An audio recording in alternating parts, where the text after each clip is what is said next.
Hey Nicole, and welcome back to my channel. Today I'm going to wrap up the recent round of Smutathon. I've never participated before, it's my first time, and I actually really enjoyed it. It gave me an opportunity to pick up books that I usually don't, shorter romances, and I found some new authors that I really like. So the first book that I read was A Complete Win. It was the band Sinister by KJ Charles. I gave this book 4.5 stars.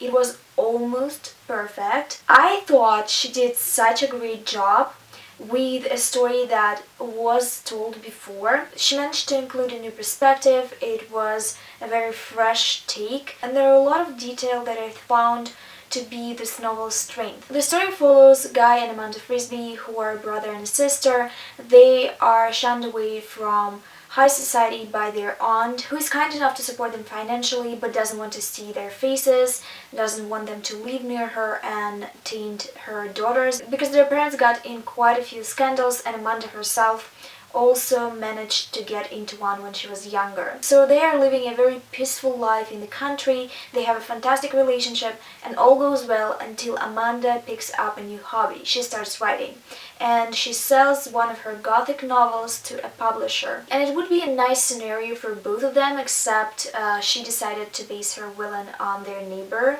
Philip Rockwood, with whom they already have bad blood, and who has a lot of rumors surrounding his persona. People say that he's in a death club where him and his minions slash friends are participating in orgies and praising Satan. Guy is very against the idea. He's afraid that Philip is going to sue them, and Amanda doesn't want to hear any of that. She actually needs more inspiration. So one day she rides to Rockwood's estate and she falls and breaks her leg.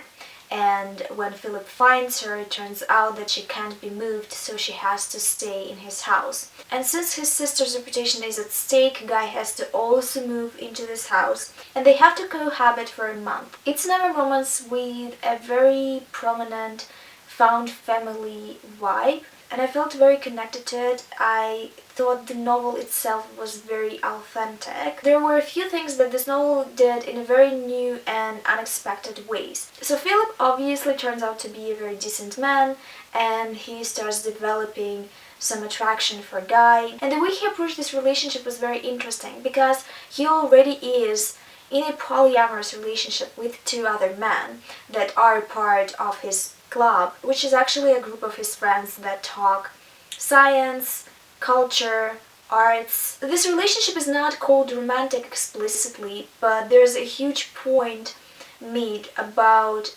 it being a familiar relationship, a relationship that sometimes is sexual, a friendship that is very important for him. And I found this dynamic to be so well written and so masterfully built. I believed in these people being friends and needing each other in their lives. Even though Guy doesn't participate in anything sexual with three of them at the same time, or with anyone except for Philip in general, it still feels very much like Philip is trying to fit him into his family. I think this part makes the story much stronger and much more interesting. And I also loved how Philip approached his attraction to Guy. He doesn't push, he easily takes no for an answer, he constantly tells him that he's going to take no for an answer. But he's also not hiding his feelings. He just straightforwardly says that he's attracted to Guy, and that Guy can do anything he wants to do with this information. They can be friends, they can never talk to each other again, they can pursue it as long as Guy wants to pursue it. We talk a lot about consent in regards to our own relationships, but I don't see it as much in fiction. And I found this approach not only adult and healthy, but also very charming. I genuinely really loved it. All the elements clicked for me. I loved that there were a lot of men of color in this book, that a lot of Philip's friends were also very fascinating characters. And the only reason why I took half of a point is because of some old-timey speak, which I didn't appreciate. I found it a bit cringy, especially when it came to sex scenes. The book gave me a lot of good feels, unlike the next one that I picked up, which was Junkie by Cambria Hebert. I give this book 1 star. If I could give it 0 or -1 or -5, I would. It was terrible. It was absolutely terrible. I even tweeted how I'm annoyed about straight women writing romances because of this book. I usually am trying to keep myself in check because the genre is kind of cursed and has a lot of issues, which I'm not going to delve into because we all know what's the issue. I DNF'd it. I don't know exactly at what page because I don't care. It wasn't getting any better. I thought we are introduced to douches so they would go through some character development, but they didn't. The story follows Trent and Drew. Trent is the president of a sorority and he is a football player. And Drew is his best friend who is a racer. In short, Trent and Drew have feelings for each other, but neither of them wants to confess in case it gets weird. Also, neither of them is out or comfortable enough with the queer label. It reminds me of a terrible 𝕊𝕆𝕆𝕂𝕊 fanfiction, which I read a lot when I was less picky. So the problem with this novel is you know it was written by a straight woman. There's nothing queer about it. I believe these characters are the straightest gay characters I've ever read about, which is concerning. Honestly, it's so tone deaf. I Have to Move Him by Serena Bone and Elle Kennedy.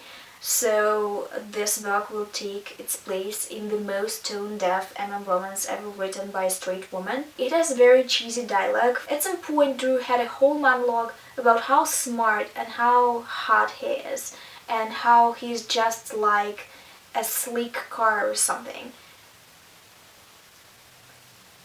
I love a good brag, but somehow it was just cringy. Also, they constantly race around town and I prayed for them to get into a car crash because they deserved it.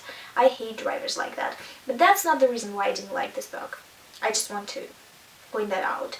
I didn't like this book because it was cheesy, as I said, cheesy dialogue, cheesy descriptions. The second thing, a major thing, tone deaf. This woman shouldn't be writing any romances, any queer romances in general. And the third thing is the characters are so dude bro-y. At some point, I expected one of them to say that sucking dick is not gay because it's just dudes being bros. That type of dialogue would fit right into the story. It was also, unsurprisingly, misogyny galore, and the characters never got better. So it had poor writing, poor representation, honestly offensive representation, and also it was extremely tone deaf. I do not recommend this book, like at all. I think people pick it up because it has the classic friends to lovers angsty situationship, especially if they're also into fanfiction. And I have to say that the tension and the scenarios that these characters found themselves to be were good. Like it was an actual romance that had something to it. But there was a problem with everything else and I just couldn't. The next book I picked up was One Last Dance by Anna Stone. I gave it 3 stars. It was pretty cute. It has an age gap romance, so I guess it kind of falls into the forbidden romance category, especially because it's a teacher and a student. They do not have anything romantic developing between them when they are teacher and student, but they get to know each other first as teacher and student. The student is of age. The story starts with Zoe performing ballet in the theater, then she gets an injury and has to take a break, so she comes back to US and she accidentally bumps into her former ballet teacher Natasha. And we get their backstory. There was something between them, but it never bloomed because Natasha had standards and morals and couldn't get into a relationship with a student even though she was of age. But now when a lot of time passed, they can actually try dating or delving into this relationship at least. Overall, I found this pretty cute but forgettable. The relationship wasn't as cringy or creepy as I expected from a teacher-student romance because not that much happened in their past which could be considered romantic. Zoe does have a crush on Natasha when she's younger, but Natasha rejects her and comes back to her girlfriend. There was a good conversation about being a black ballet dancer and also being out in ballet circles, but I wouldn't be able to describe a specific scene that happened in this book, and I think maybe 4 to 5 days passed since I read it. So that's not a good sign. What I found to be a trend with Anna Stone's books is that she tackles interesting topics and has interesting scenarios and summaries of books, but her sex scenes are very clinical and forgettable, and I also noticed this sometimes with her romances as well. This tried to be a bit creative with some ballet equipment, which was interesting, but I still can't give it more than 3 stars. Let's talk about Lesson of Thorns by Simone. I gave this book 2 stars. It sounded like a book that was written specifically for me because it tackles a lot of my interests. I'm very interested in the occult. I'm very interested in rituals and sex rituals and in general people's fascination with paganism. I'm also an atheist and I don't believe in these things, but when it comes to fictional stories, I do love these types of topics. I've also seen a lot of videos of people hyping this book up and saying that it's the smuttiest, dirtiest, most fascinating erotica that they've ever read, and I wanted to check it out because I'm into erotica that sounds smart. This novel tapped into something interesting, but I do believe that the author doesn't really know what she'd written in terms of genre, because it's not very well balanced. It's both very slow and extremely impatient.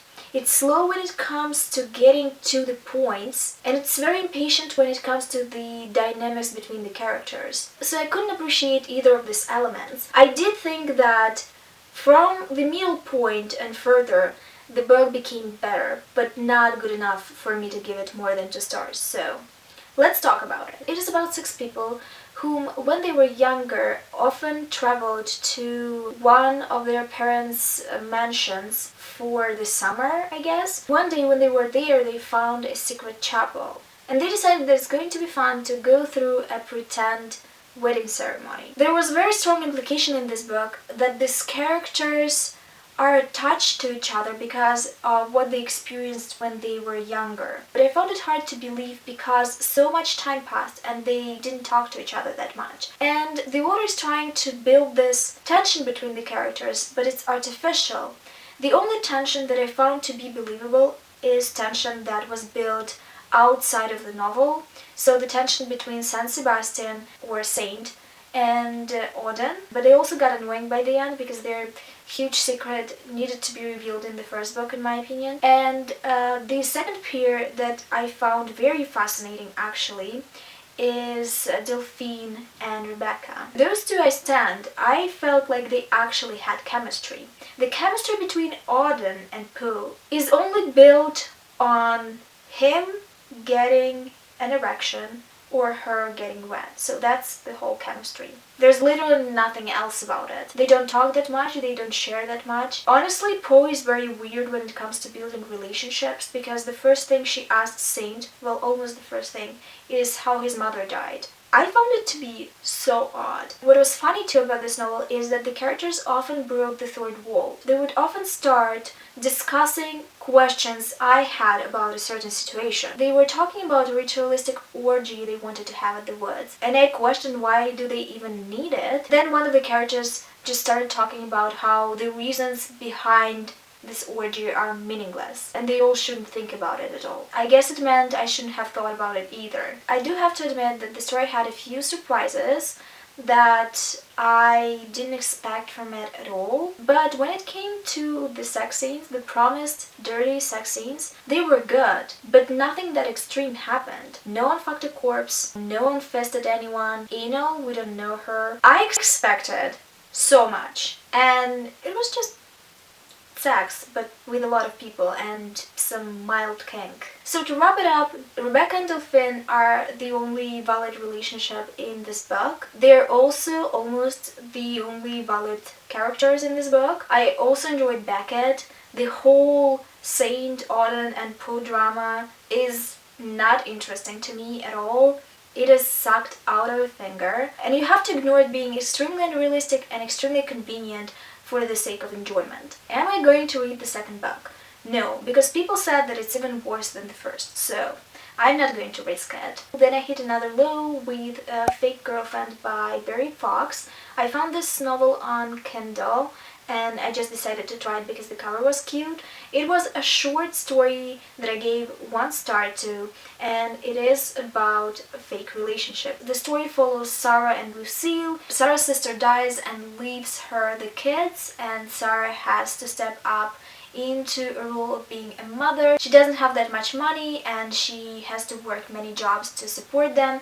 Enters Lucille, who is her co-worker and who can inherit a huge sum of money if she finds a stable girlfriend. Solid premise, we all love it, but it was extremely rushed. There were too many elements introduced into it and I just didn't like it. I thought that the writing in the first chapters was good and I actually was hoping to enjoy the story, but then it was all messed up by chapter 5, 6, 7. Not sure which one exactly. The last book that I read for Smutathon was Treasure by Rebekah Weatherspoon, and I gave this book a whopping 5-star rating. I loved it so much.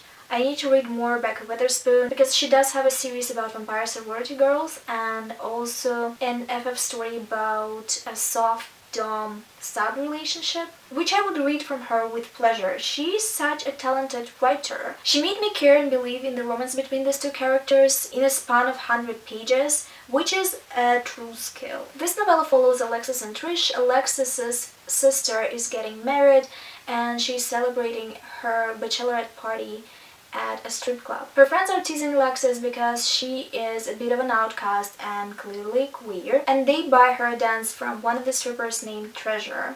Treasure and Alexis hit it off, there's a lot of chemistry between them. Alexis is very moved by this in a sexual way, and then she meets Treasure or Trish at her university. They become friends and then it grows into a relationship that is complex, has a fantastic development, and touches on a lot of topics. I didn't even expect this novel to be this deep because it's literally 100 pages long. It feels organic, it's fun, and it's not rushed at all, and it is about two brown women, which I appreciated a lot. It's also a new adult novel, and when it comes to FF romances, they are pretty rare, so I really liked it, and I'm going to read more Rebekah Weatherspoon in the future. These are all the books I've read for Smutathon. If you participated, tell me which books you read. If you read any of this in general, also tell me how you felt about them. Thank you for watching this video. I hope to see you soon with another one, but until then,